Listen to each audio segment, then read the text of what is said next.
Ya, baik. Kita mulai bersama ya, teman-teman semuanya.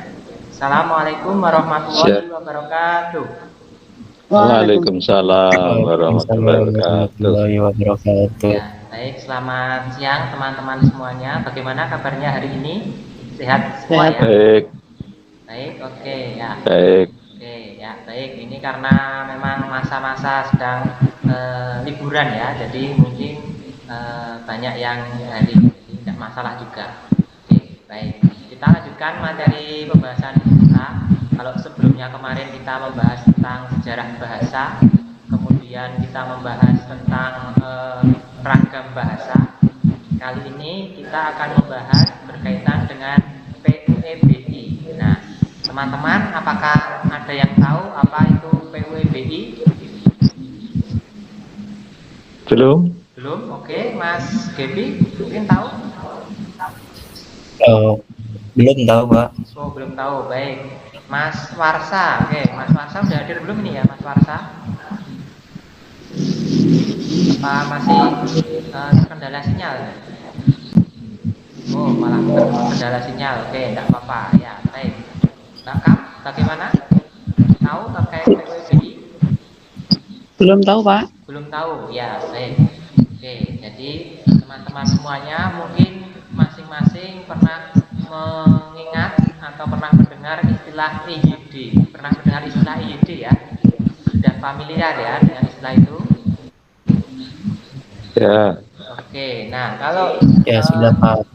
ya, kalau EYD, ejaan yang disempurnakan itu dibuat atau diresmikan pemerintah pada tahun 1972. 72 itu pada masa pemerintahan siapa, Mas Gebi? Masih ingat? Mas Karmin? Presidennya siapa waktu itu? Belum tahu, lupa. Oh, lupa. Oke ya. Waktu itu presidennya Pak Harto ya. Jadi tahun 72 itu presidennya Pak Harto itu membuat sebuah kebijakan khususnya dalam bidang bahasa itu yang kita kenal saat ini dengan istilah EYD, ejaan yang disempurnakan. Nah, kemudian pada tahun 2015 kemarin itu pemerintah melalui Kementerian Pendidikan. Permisi, Pak. Maaf. Ya, gimana Mas? Ini sudah share screen atau belum ya, Pak? Oh, karena iya. belum tertampil di saya. Oke, ya baik. Terima kasih Mas. Maaf ya, asik membahas jadi mah lupa ya. Baik. Terima kasih Mas. Oke, langsung kita share screen kan ya. Coba nanti teman-teman bisa menyimak di sini. Sudah terlihat belum? Sudah. Sudah ya. Sudah. Oke. Nah, ini berkaitan dengan PUBG. Nah, jadi kita ulas kembali. Tadi pada tahun 1972 itu ada gangguan dari ejaan sebelumnya. Nah, kemudian dari tahun 72 hingga tahun 2015 itu kita mengenal istilahnya IYD. Nah, dari 2015 ini ada pembaruan yang kita kenal dengan istilah Pedoman Umum Ejaan Bahasa Indonesia. Ini di tahun 2015. Nah, kemarin di tahun 2022 akhir itu pemerintah juga membuat sebuah aturan atau kebijakan baru yang disebut sebagai IYD tahun 2022 gitu ya. Jadi ada pembaruan. Meskipun itu belum secara meluas secara nasional. Jadi untuk saat ini kita lebih fokus membahas PUBG ini tadi gitu ya. Pedoman Umum Ejaan Bahasa Indonesia. Ya, sampai di sini mungkin ada yang mau disampaikan, ditanyakan dulu. Silakan.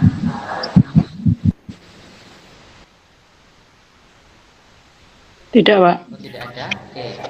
Ya.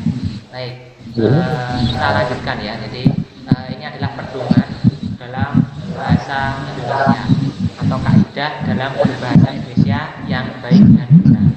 Nah, kaidahnya itu kalau dalam bahasa Indonesia setidaknya ada 3. Yang pertama di PUBG atau pembaruan dari IYD. Kemudian yang kedua adalah KBBI atau Kamus Besar Bahasa Indonesia.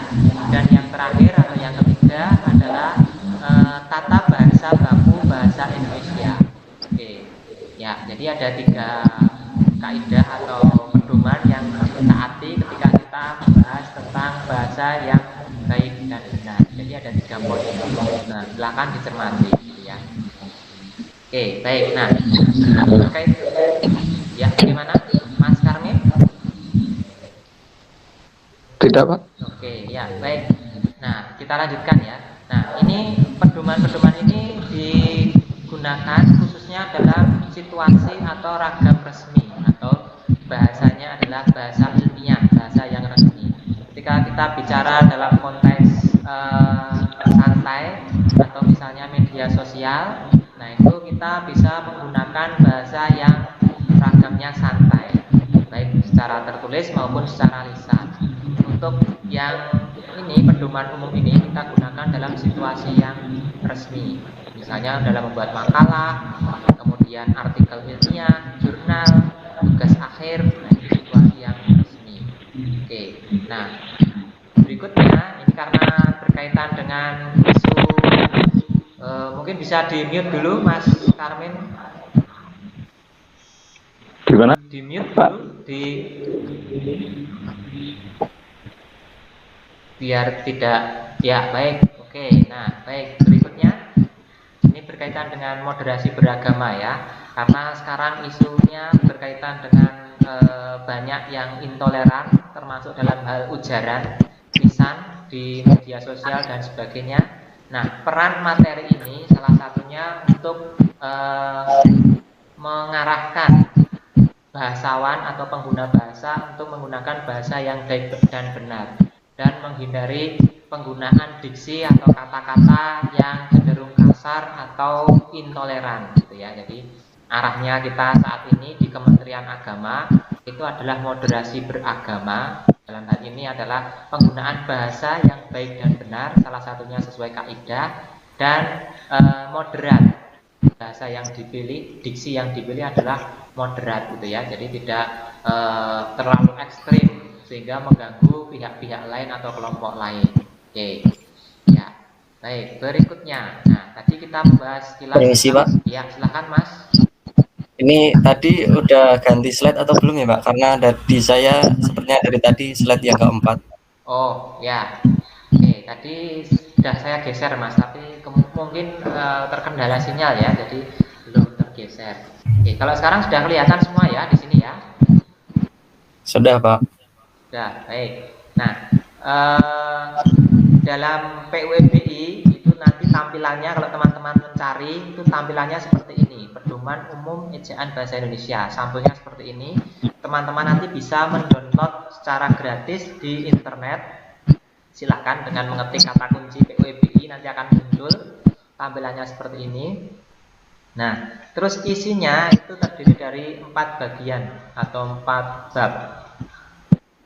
Yang pertama ada pemakaian huruf, kemudian ada penulisan kata, ada pemakaian tanda baca, ada penulisan unsur serapan. Jadi ada 4 poin ini yang dibahas dalam PUEBI, gitu ya. Nah, selanjutnya, nah ini tadi kita sudah bahas ya. Mungkin secara sekilas saja terkait 4 bab tadi. Itu gambaran umumnya ada seperti ini. Dalam pemakaian huruf itu ada huruf abjad. Terlihat ya, ya Mas Gepi, terlihat di sana? Terlihat, Pak. Terlihat, Oke, Pak. ya, baik. Mas Karmin terlihat di sana? Oke, ya, baik, terlihat ya. Oke, jadi ada pemakaian huruf, abjad, vokal. Kemudian kalau kata, bab kedua itu adalah penulisan kata. Itu ada kata dasar, kata berimpungan, kata ulang, dan seterusnya. Terus selanjutnya yang ketiga itu adalah pemakaian tanda baca. Tanda baca itu bisa titik, koma, tanda hubung, dan seterusnya, sampai dengan tanda penyingkat atau dalam bahasa Indonesia, dalam linguistik kita kenal dengan istilah apostrof, gitu ya. Selanjutnya yang terakhir, bab terakhir adalah penulisan unsur serapan. Oke, ya, baik. Ya, selanjutnya, oke.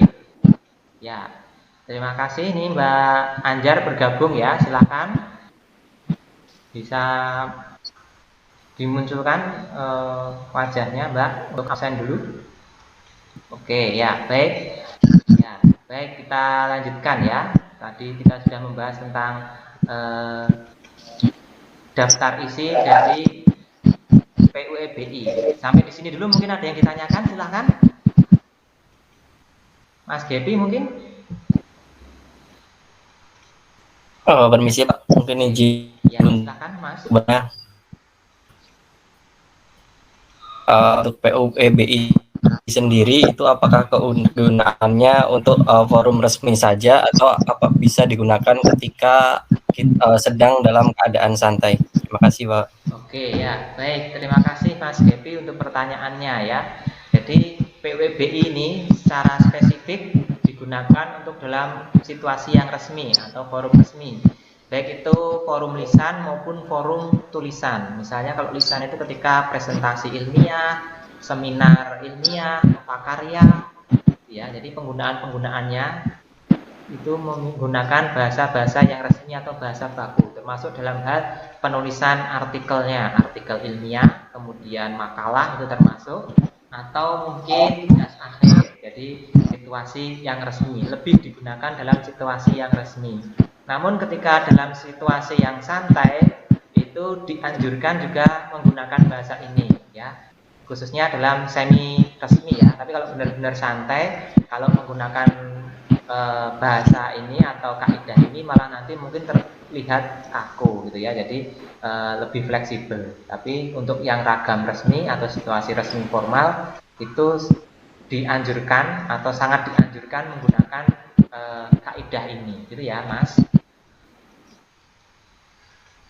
Ya, kita lanjutkan. Tadi kita sudah membahas tentang daftar isinya, kemudian ada pemakaian huruf. Nah, ini pembahasan tentang huruf, ini ada beberapa macam. Ada huruf abjad, vokal, konsonan, diftong, kemudian gabungan konsonan atau kita sebut dengan klaster. Nah, ada juga huruf kapital, huruf miring, huruf tebal gitu ya. Nanti secara spesifik atau lebih detailnya materi ini saya kirimkan di grup, jadi teman-teman bisa menyimak masing-masing ya. Jadi untuk kali ini kita gambaran umumnya saja. Nanti kalau ada pertanyaan lanjut kita buka di sesi berikutnya, sesi diskusi atau tanya jawab gitu ya. Oke, nah sekarang lanjut ke bab kedua yaitu penulisan kata. Tadi kita sepakat ada kata dasar, dalam materi itu ada kata berimbuhan atau afik, sufik, infik gitu ya, awalan, sisipan, akhiran, dan konfik, gabungan awalan dan akhiran. Kemudian ada bentuk ulang atau istilah linguistiknya reduplikasi. Jadi misalnya ada kata ulang utuh, kata ulang sebagian, kemudian ada kata ulang berimbuhan, dan seterusnya. Kemudian ada gabungan kata atau kita sebut sebagai kata majemuk gitu ya. Nah ini berkaitan dengan kata. Nah, selanjutnya pembahasannya ada juga pemenggalan kata. Ada kata depan, ada partikel. Partikel ini adalah penyerta dalam sebuah kata. Misalnya ada lah, kah, tah, dan seterusnya.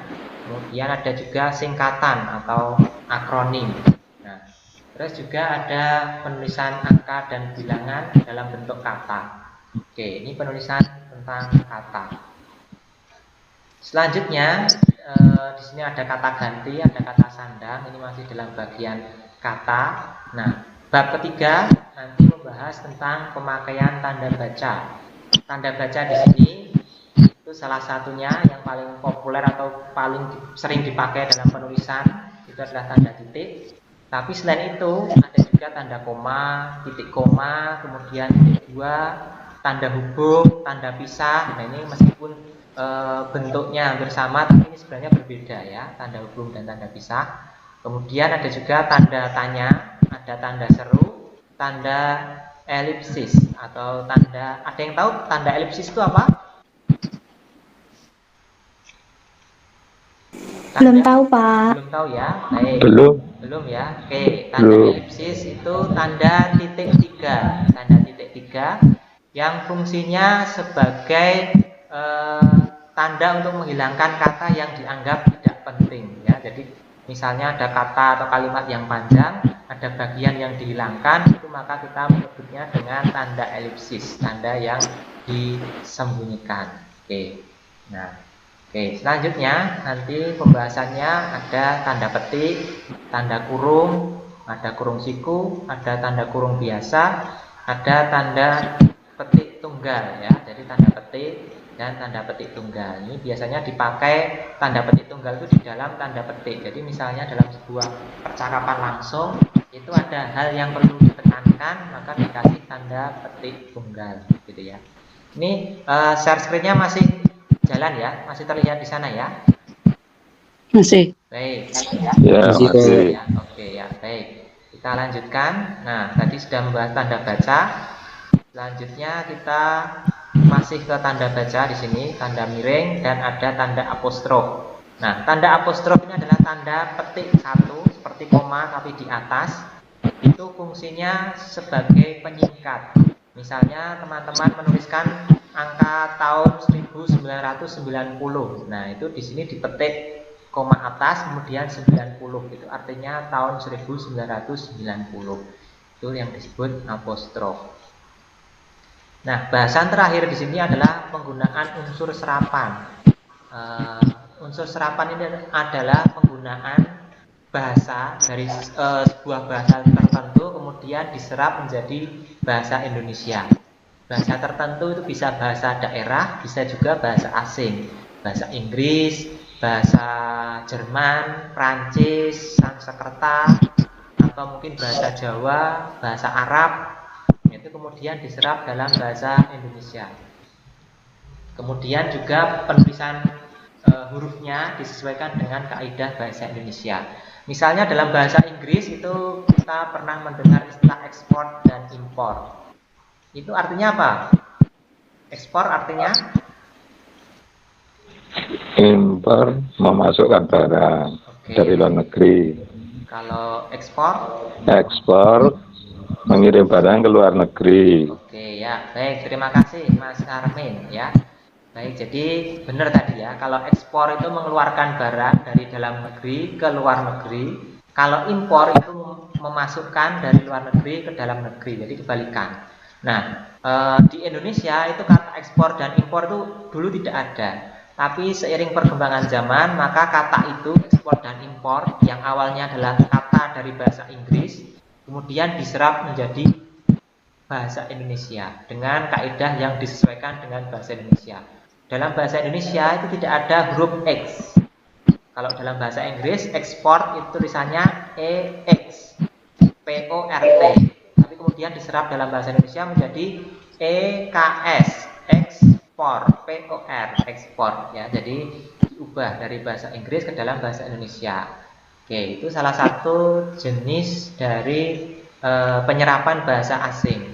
Ya, kemudian juga banyak lagi bahasa-bahasa lain yang diserap ke dalam bahasa Indonesia, karena kita tahu bahasa Indonesia itu disebut sebagai bahasa yang dinamis. Bahasa yang dinamis itu artinya bahasa yang seterusnya akan berkembang, tidak diam saja. Jadi semakin lama bahasa kita itu akan semakin banyak kosakatanya. Salah satu cara untuk memperbanyak kosakata kita adalah dengan menyerap dari bahasa lain, baik bahasa asing maupun dari bahasa daerah. Oke. Ya. Selanjutnya, ini unsur-unsur serapan tadi contoh-contohnya bisa teman-teman lihat di sini. Ada contoh dari Arab, kemudian dari bahasa Belanda, dari bahasa Inggris, dari bahasa Sanskerta, kemudian ada juga dari bahasa-bahasa yang lain. Oke. Nah, itu dulu ya terkait PUEBI. Silahkan mungkin ada tambahan atau tanggapan atau pertanyaan dari teman-teman, dipersilahkan. Saya, Pak. Oke, silahkan Mbak. Tentang tanda baca. Oke, baik. Bagaimana Mbak Kam? Cara menuliskan cerita Ya. ataupun menyusun skripsi. Oke. Bagaimana cara menggunakan tanda baca yang tepat atau menempatkan tanda baca? Terima kasih, Pak. Oke ya, baik. Terima kasih Mbak Kam, pertanyaannya baik ya. Jadi ditanyakan bagaimana penggunaan tanda baca dalam penulisan ilmiah gitu ya. Tentu saja disesuaikan dengan aturan penulisan di kampusnya masing-masing ya. Kalau di kampus kita di An-Nur gitu ya, itu sudah ada pedoman penulisannya. Jadi kapan menggunakan tanda titik, tanda koma dan sebagainya itu sudah dituliskan gitu ya. Tapi secara umum kalau tanda titik itu untuk mengakhiri kalimat gitu ya, koma menjeda sebuah kalimat, kemudian tanda kurung tadi biasanya digunakan untuk salah satunya mempertegas makna dari sebuah kata gitu ya. Tapi secara lebih jauh untuk penulisan ilmiah khususnya tugas akhir bisa dilihat di panduan akademik gitu ya, Mbak Kam. Silakan. Ya, terima kasih. Ya, sama-sama. Satu lagi, Mbak Anjar, bagaimana? Silakan, Mbak Anjar. Baik Pak, terima kasih. Sebelumnya, Assalamualaikum warahmatullahi wabarakatuh. Ya, Waalaikumsalam warahmatullahi wabarakatuh. Baik, saya izin bertanya Pak, terkait bahasa yang digunakan tadi ya Pak, sesuai dengan Bu Ebi. Menurut Bapak, bagaimana dengan bahasa yang dipakai di media sosial yang pada saat ini tuh banyak menggunakan ujaran kebencian ya Pak? Oke, ya, baik. Nah, tadi sudah Baik, terima kasih Pak. Ya, terima kasih Mbak Anjar. Nah, ini berkaitan dengan tadi kita singgung moderasi beragama itu ya, seperti yang sedang dicanangkan oleh Kementerian Agama ini ya. Jadi bahasa kita itu salah satunya untuk penyokong moderasi beragama. Maka kita menggunakan bahasa-bahasa yang moderat. Diksi-diksi yang kita pakai itu adalah diksi-diksi yang santun, yang humanis, yang toleran, baik terhadap golongan tertentu, maksudnya golongan kita atau golongan lain gitu ya. Jadi jangan sampai menimbulkan unsur yang bisa memperpecah golongan gitu ya. Nah, kemudian kalau kita lihat di media sosial itu ya, karena media sosial itu sangat bebas, misalnya sekarang ada Instagram, Facebook dan lain-lain yang mereka salah satunya digunakan untuk membasar ujaran kebencian. Nah, kita sebagai salah satu pengguna bahasa atau pengguna media sosial harus bijak. Dalam arti kita jangan ikut-ikutan untuk menggunakan bahasa-bahasa yang yang kasar, yang anarkis. Jadi kita melawan bahasa-bahasa yang anarkis tadi atau bahasa-bahasa yang intoleran tadi dengan kita menyebarluaskan bahasa-bahasa yang santun, yang humanis dan seterusnya.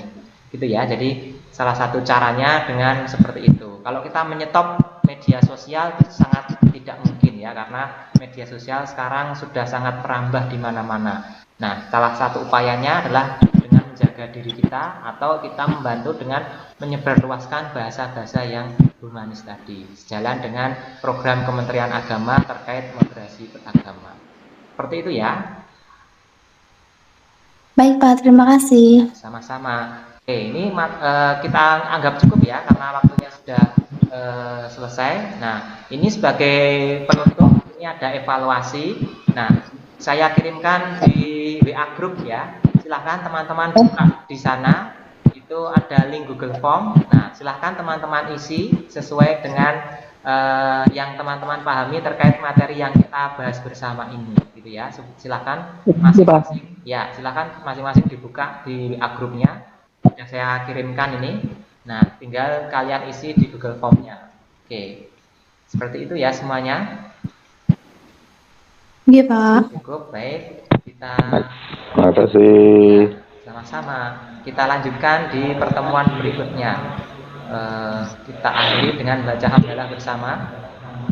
Alhamdulillahirrahmanirrahim. Sukses sama-sama. Sukses selalu untuk teman-teman semuanya. Saya akhiri. Assalamualaikum warahmatullahi wabarakatuh.